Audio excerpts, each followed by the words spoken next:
I talk to a lawyer because I'm in so far over my head. I don't know what's happening. Okay. That's perfectly your right to do so. So we can get you an attorney and then speak with you after you have an attorney. Aunque este hombre de la ciudad de Celina en los Estados Unidos solía alardear de ser un genio, cuando pidió hablar con un abogado ya era demasiado tarde. De haber sido, en efecto, una mente brillante, como se autocalificaba, no hubiese hablado con la policía sin un abogado en primer lugar. Te invitamos a seguir con nosotros hasta el final de este video para conocer a este peligroso individuo llamado Michael Patton y su intento poco feliz de engañar al experimentado detective. Desafortunadamente para él, muy pronto descubrió que su actuación había sido la de un novato. El caso de la familia Patton.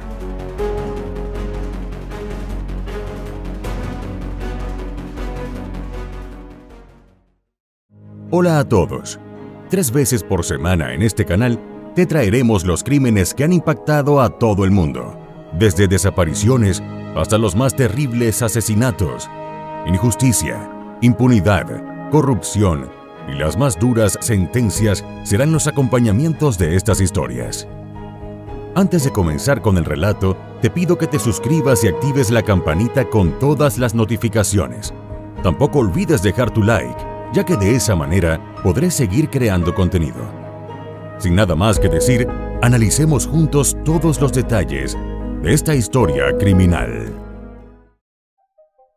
Michael Patrick Patton nació el 23 de noviembre de 1983 en los Estados Unidos, y es tan poco lo que se sabe sobre su vida, que solo podemos decir que fue hijo de padres desconocidos y que, de hecho, sus primeros años de vida han permanecido como una incógnita. Finalizados sus estudios secundarios, en 2002, Michael ingresó al Cuerpo de Marines de los Estados Unidos. En su currículum en línea, figuraba que allí fungió como técnico en comunicaciones y ocupó varios puestos, entre ellos suboficial de calibración, así como suboficial de publicaciones y embarcación en el taller de tecnología. Además, decía que fue ascendido 2 veces meritoriamente. Hacia 2003, Michael inició una relación con Tamara Jo Lentz. Nacida el 26 de septiembre de 1985 en el estado estadounidense de Carolina del Norte, la biografía de Tamara ha resultado tanto más esquiva que la de él. En cualquier caso, es sabido que la jovencita estaba enfocada en convertirse en enfermera. El romance entre Michael y ella fue veloz y sólido, de modo que en breve contrajeron matrimonio y Tamara adoptó el apellido de su esposo. Con toda una vida por delante, la flamante novia cobijaba la mayor de las ilusiones: ser capaz de crear una familia en la que el amor fuese el cimiento principal, a la par que un norte seguro al que aferrarse cuando la vida les diera sus habituales batallas. La primera hija de ambos nació el 26 de agosto de 2006 en el condado de Denton, Texas, y recibió el nombre de Kendall Ryan Patton. Menos de un año después, en junio de 2007, el matrimonio recibió a su segundo hijo, Evan Michael Patton. Al margen de la absoluta dicha que significó para ambos ver crecer a sus pequeños, Tamara y Michael debieron sortear también algunas dificultades financieras.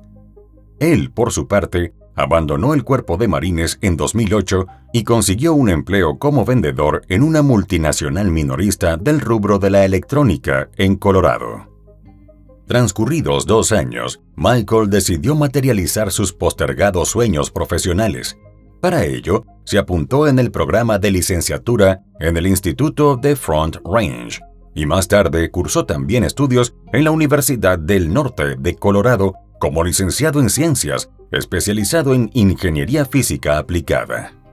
Porque, tal y como podrían atestiguar sus conocidos, Michael, por encima de todas las cosas, se percibía a sí mismo como un genio.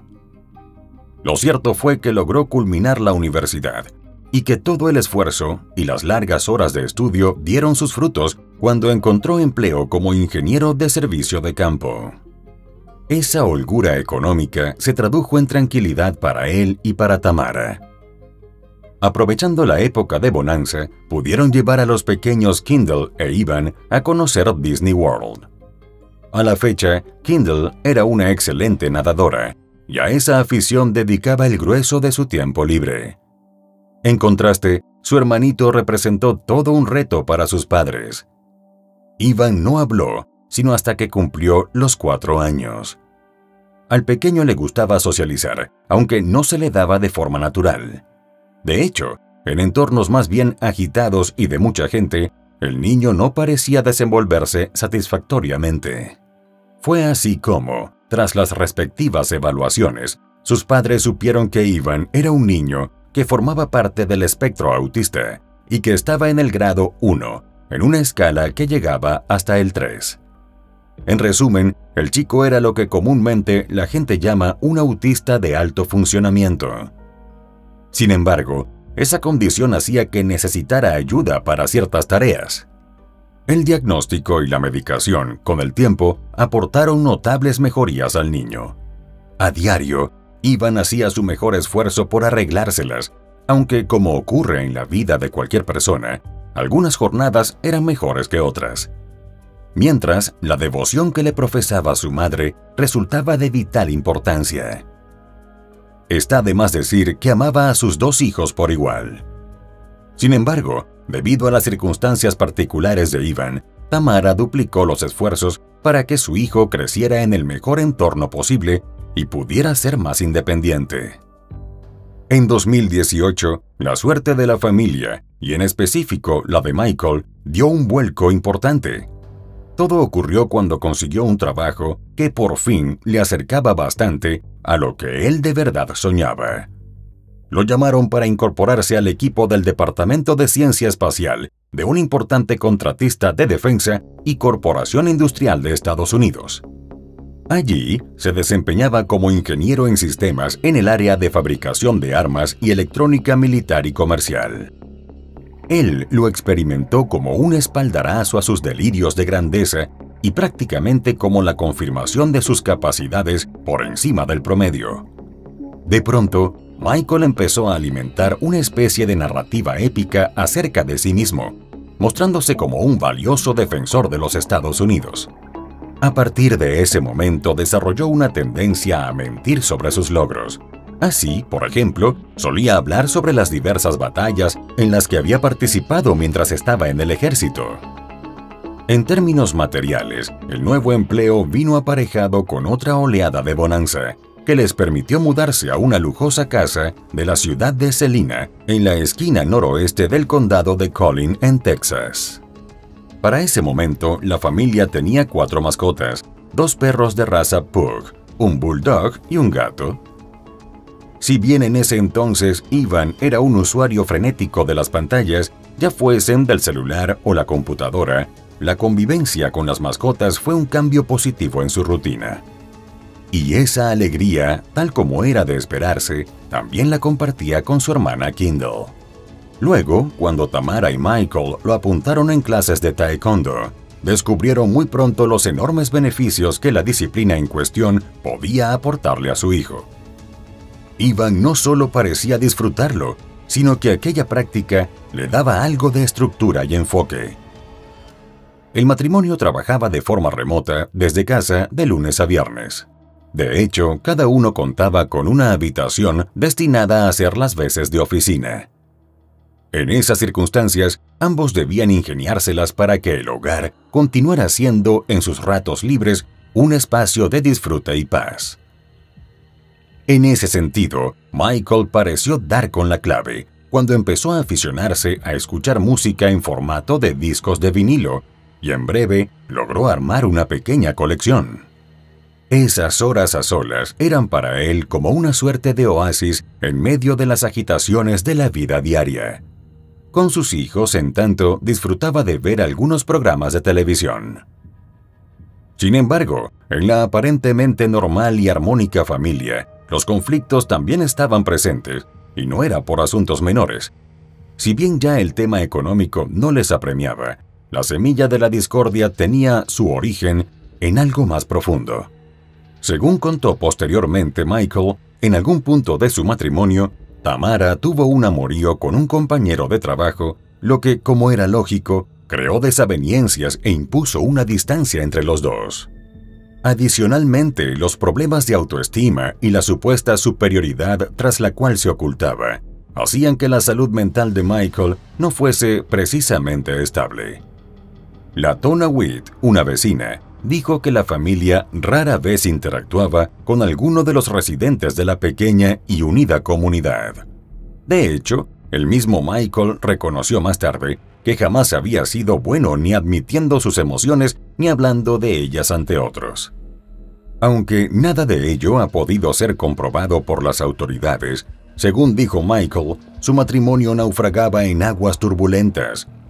Hubo un incidente alarmante entre él y su esposa el sábado 13 de febrero de 2021, cuando Tamara tomó un arma de fuego y le dijo que, en ese punto, la única manera que veía de acabar con sus conflictos existenciales era quitarse la vida. De acuerdo también a lo narrado posteriormente por Michael, él actuó de manera amable, buscando conciliar y calmarla. Así, tras una negociación que se extendió por 2 horas, logró quitarle la pistola de las manos. No era la única arma en casa, así que, en sus palabras, la guardó arriba en la habitación que usaba como oficina. La otra la apartó en un rincón de la casa para supuestamente entregársela a un amigo en la semana.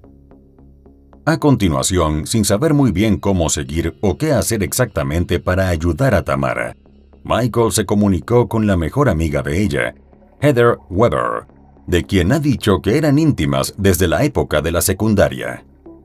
Poco después, Heather llegó y se quedó a dormir. Dado que Tamara no parecía dar grandes señales de mejoría, Michael estaba aún más preocupado. Dejarla sola no era una opción, pues le quedaba claro que era factible que se hiciera daño a sí misma. ¿Qué sucedió durante el transcurso de esa semana? Ese es un asunto que las autoridades no han podido esclarecer. En cualquier caso, el viernes 19 de febrero de 2021, tal como ha relatado Michael, fue un día laboral igual a los demás. Tras charlar con sus colegas de manera remota, él tomó una ducha. Luego, Tamara y él conversaron sobre la posibilidad de comprar un nuevo colchón. A esa altura, el que tenían había perdido firmeza y estaba algo hundido en los costados. Pero entonces, en un punto no determinado de esa jornada, valiéndose de una de sus armas de fuego, Michael les quitó la vida a cada uno de los miembros de su familia. Por si fuera poco, hizo lo mismo con las 4 mascotas. Luego se comunicó con los servicios de emergencia. Cuando el operador quiso saber los detalles de lo sucedido, Michael contó que le había disparado a su esposa y que además un incendio estaba desarrollándose en el dormitorio. También informó al despacho que sus hijos se encontraban justo en ese instante en la casa, mientras que él estaba afuera, aún con el arma de fuego en la mano. Otras reseñas del caso, como la presentada por el Dallas Morning News, indican que en primer momento el hombre le dijo al personal del 911 que le había quitado la vida a toda su familia, que había sufrido una especie de desmayo y al volver en sí vio a todos fallecidos y que él tenía una pistola en la mano. Incluso detalló que su esposa estaba dentro del closet del dormitorio matrimonial y que no respiraba. Los oficiales fueron enviados alrededor de las 7:20 de esa tarde del viernes al domicilio para atender la urgencia, pero fue cuando iban en camino que se enteraron de que la propiedad en cuestión estaba en llamas. A la llegada de las autoridades, encontraron que en efecto Michael aguardaba en la entrada. Él colocó su arma en la caja de su camioneta y cambió su historia, afirmando en ese momento que no sabía si su esposa y los niños todavía estaban vivos. Entretanto, el personal del departamento de bomberos de Celina ingresó a la casa para tomar medidas y salvar vidas, si es que ese era el caso. A esa hora, la confusión de las autoridades era mayúscula, básicamente a causa de las nuevas afirmaciones de Michael. Por un lado, existía la posibilidad de que la llamada al 911 hubiese sido una broma de mal gusto y que por tanto se cometiera el error de incriminarlo por un crimen aún no demostrado. Pero cuando las llamas fueron rápidamente domadas y los bomberos descubrieron 3 cuerpos ya sin signos vitales, la situación se tornó absolutamente dramática. Debido al estado en el que fueron hallados, los cuerpos no pudieron ser identificados en el momento. En cuanto a Michael, el panorama lucía bastante complicado. No obstante, la policía todavía no tenía claro si él era el autor o no, tanto de los decesos como del fuego. La primera opción les hacía pensar que el cambio en el relato no obedeció a un rapto de arrepentimiento, sino por el contrario, a una maniobra burda por intentar desvincularse de toda responsabilidad. Así las cosas, el sargento Jeremiah Phillips resolvió detenerlo preventivamente y trasladarlo a la estación para someterlo al interrogatorio de rigor. Una vez allí, Michael fue dejado en manos del sargento Joshua Armstrong. Con amplia experiencia, Joshua había servido durante varios años como detective de crímenes cometidos contra niños en Celina, y gracias a sus habilidades excepcionales y de liderazgo, su labor era ampliamente reconocida en el departamento. Let me get the person that's going to swab your hands real quick, and then we'll do that and get those handcuffs off of you, okay? You need some? I'll just sit here and wait. Okay, you need something to drink or anything? Please. Water, okay? Anything. I just want it.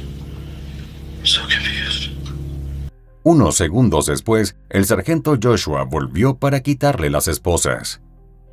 Una vez con las manos liberadas, Michael fue examinado rápidamente. Tras ese vistazo inicial, Joshua notó un hematoma y quiso saber a qué se debía. Michael dijo que se lo había hecho unos días atrás. Luego, el sargento descubrió en su cuerpo algunos rasguños que Michael atribuyó a un incidente casero con sus mascotas. De nuevo a solas, Michael parecía desorientado e intranquilo mientras daba unos pasos por la habitación. Transcurridos unos minutos, Joshua volvió y comenzó a hacerle preguntas básicas acerca de su vida, como el tipo de trabajo que hacía. Nada de esto fue fortuito, al contrario, la estrategia buscaba dar una idea clara de si Michael estaba lúcido. Porque de estarlo, quedaría en evidencia que toda la supuesta confusión que él acusaba sentir no era más que una actuación. En cierto momento, el sargento vio que Michael quería hacer algunas preguntas, y al decírselo, él volvió sobre el malestar inicial. I don't want to be arrested, so I feel like I need somebody to help me with what's going on. Because I don't have any idea what's going on. Con absoluta calma, Joshua le respondió que, para ser honestos, ellos tampoco sabían. Después de todo, aún no había ni siquiera empezado el interrogatorio, y toda su esperanza estaba puesta en lo que él tuviera para decir. La voz de Michael salía en un hilo, quebrada y dubitativa, como si a veces le faltase el aire. De tal modo, el sargento le preguntó si acaso sufría de asma o de otro problema respiratorio. I'm stressed out. Just really stressed. I don't know what's happening. Habiéndole comunicado sus derechos y ante las reiteradas dudas de Michael, Joshua le respondió que, en caso de necesitarlo, podían detener la entrevista en cualquier momento. Pese a su tendencia a aumentar y falsificar sus logros, ahora Michael decidió decirle a la gente la verdad. Es probable que no quisiera correr el riesgo de mentirle en asuntos pequeños y en su lugar optara por enfocar su energía en centrarse en ocultar su crimen. Sin embargo, en líneas generales, evitó hacer contacto visual con Joshua a lo largo de ese encuentro. Fue en ese momento cuando sacó a colación aquella versión según la cual su esposa era una mujer inestable a nivel emocional, que sufría de tendencias a atentar contra sí misma. Y aún más, señaló que recientemente le había confesado que fue víctima de abuso durante su niñez. Tal y como concluyó el equipo, era bastante factible que Michael hubiese inventado todo con el objetivo de darle cierta credibilidad a la historia de su esposa sufrida y conflictuada. Cuando el sargento quiso saber más detalles al respecto, Michael afirmó que el supuesto atacante había sido un amigo del padre de Tamara. She told me about one including when she was living with her dad in Michigan. There was the neighbor. She was babysitting and woke up to him over her, and there was other ones that she didn't tell me about. Justo entonces, con el objetivo principal de insistir en demostrar las capacidades cognitivas del hombre con el que estaba dialogando, Joshua retomó las preguntas sobre aspectos básicos de su vida. Así, quiso saber si era un hombre religioso. Tras una brevísima charla acerca del Corán y el islamismo, el oficial pudo comprobar que Michael estaba en efecto bastante lúcido. De ahí en más, optó por entrar de lleno en los sucesos que los habían conducido justo a ese instante. Aunque Michael comenzó a narrar los eventos desde las primeras horas de ese viernes, pronto hizo una pausa, como si hubiese alguna laguna en su mente. En consecuencia, el sargento le preguntó si era normal para él esa dificultad para recordar. It happened the other night when my best friend came over. I was still awake. It was, I don't know what time it was. And they had passed out in the bed, and I didn't want to intrude or anything, so I set up the couch. Before I lay down on the couch, passed out, and my wife actually came out to just check on me, and she found me on the floor. El relato continuó, con Michael diciendo que se había desmayado sin motivo aparente, básicamente por cansancio. A continuación, Joshua intentó indagar acerca de los rasguños y el hematoma que le había descubierto antes. Pero de nuevo, Michael insistió en su postura inicial. Ante la curiosidad del sargento por averiguar a qué se debían aquellas lagunas, Michael tuvo una salida por demás creativa.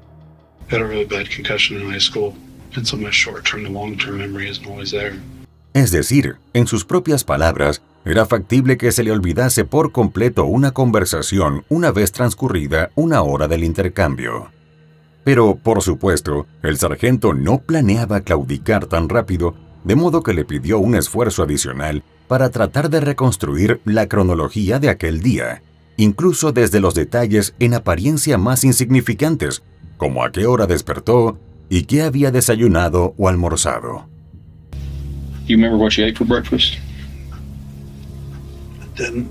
No breakfast at all? Toast about 11. Siguieron preguntas por el mismo tenor, y ante cada una de ellas, Michael se mantuvo mirando al piso, en silencio. Esta vez, la pausa se extendió por un buen rato. Adicionalmente, Michael se balanceaba muy despacio, con la mirada todavía fija en el piso. De no haber sido por lo que acababa de ocurrir en su hogar, casi podría parecer un sujeto vulnerable. Tras varios minutos así, finalmente dijo que, por más que intentaba, le era imposible recordar nada en absoluto. Do you remember the police coming to your house this evening? I remember being on the sidewalk on my face. Okay.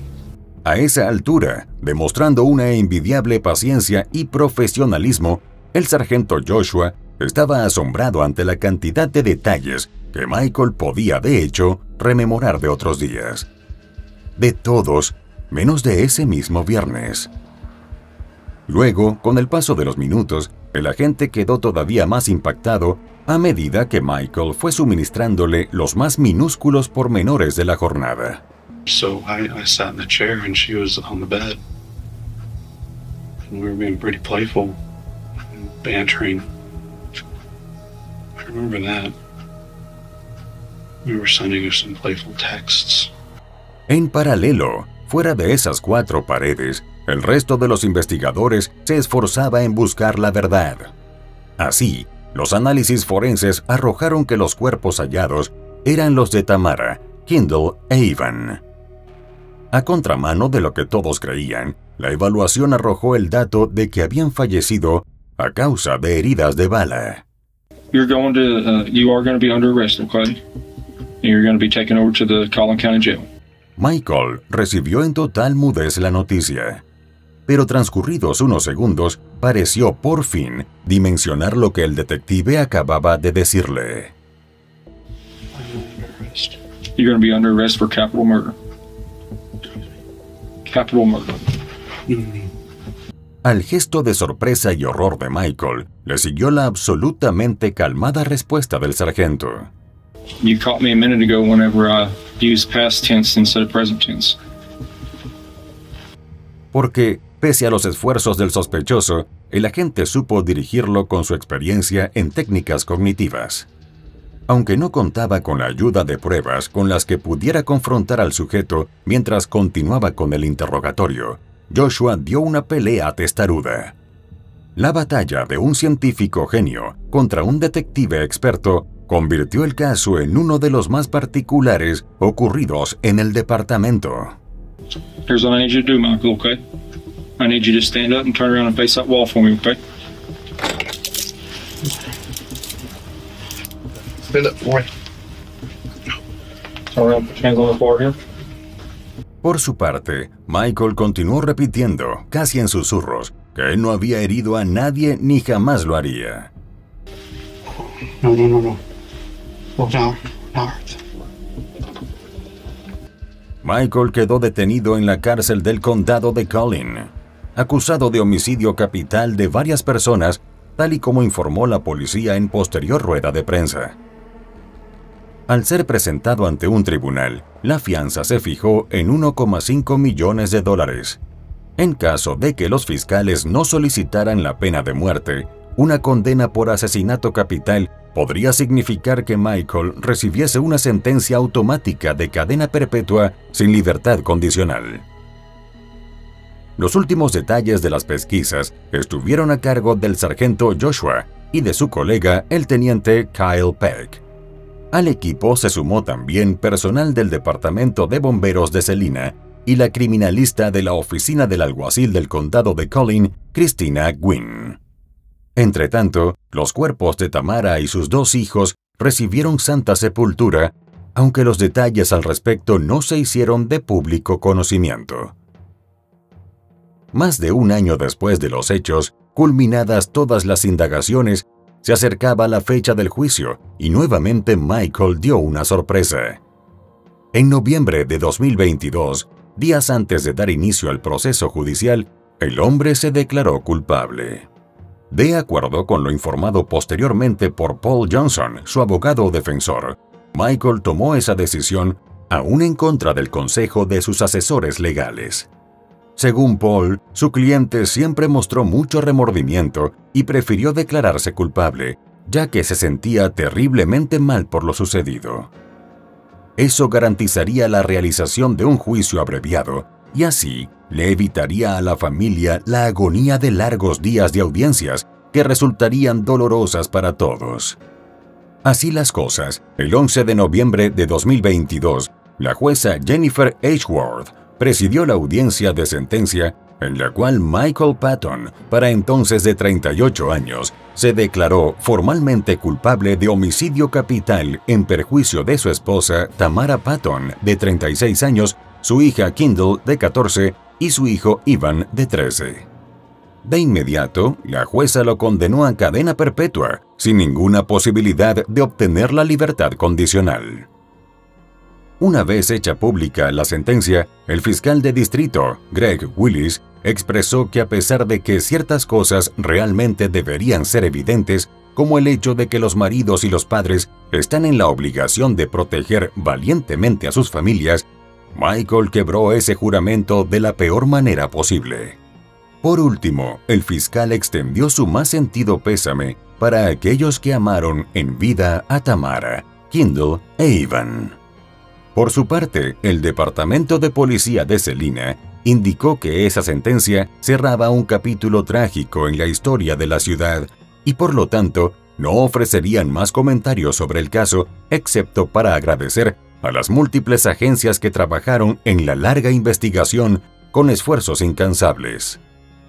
Al enterarse del desenlace, Latona, la vecina de la familia Patton, no pudo evitar recordar todas las veces que se cruzó a Tamara junto a sus 2 hijos, y cómo en ninguna oportunidad hizo nada para franquear aquel muro que en apariencia el mismo clan familiar había erigido a su alrededor. Por eso dijo que a futuro esperaba que todos pudiesen ser más conscientes del entorno y así, quizá con suerte, cuidar mejor de las personas.